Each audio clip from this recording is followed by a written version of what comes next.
भई विकल अबला सकल दुखित देखी गिरि नारी।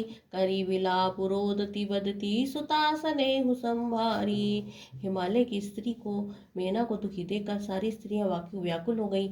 मेना अपनी कन्या के स्नेह को याद करके विलाप करती रोती और कहती, नारद कर में काह विगारा भवनु मोर जिन बसत उजारा। अस उपदेशु उमहि जिन दीन्हा बोरे बारहि लाखि तपु कीना। मैंने नारद का क्या बिगाड़ा था जिन्होंने मेरा बसता हुआ घर उजाड़ दिया और जिन्होंने पार्वती जी को ऐसा उपदेश दिया जिससे उनके बावले वर के लिए तप किया।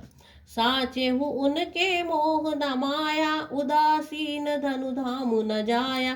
पर घर घालक लाज न बीरा बाज की जान प्रसव के पीरा। सचमुच उनके ना किसी का मोह है, ना माया है, उनके धन है, घर है और ना स्त्री है।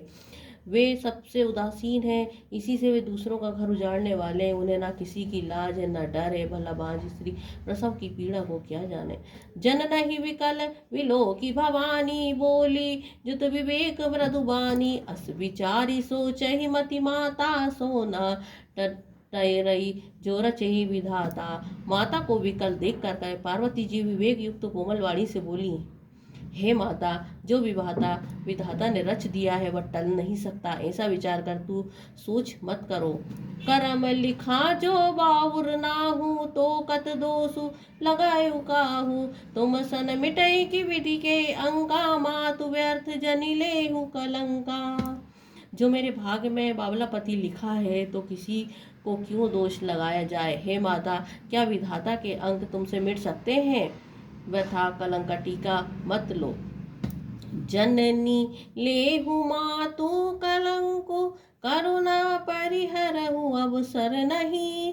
दुखु सुखु जो लिखा लिलार हमरे जाव जह पायऊ तही। सुनी उमा वचन विनीत कोमल सकल अबला सोचही। बहु बाती विविध लगाए दूषण नैन बारी विमोचही। हे माता, कलंक मत लो, रोना छोड़ो। ये अवसर विषाद करने का नहीं। मेरे भाग्य में जो सुख दुख लिखा है उसी में मैं जहाँ जाऊंगी वही पाऊंगी। पार्वती जी के ऐसे विनय भरे कोमल वचन सुनकर सारी स्त्रियां सोच करने लगी और भांति भांति से विधाता को दोष देकर आंखों से आंसू बहाने लगी।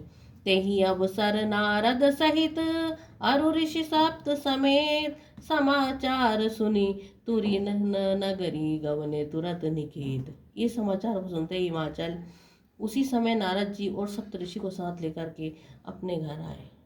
सियावर रामचंद्र शंकर हरिओम। जय जय सिया राम, जय जय हनुमान।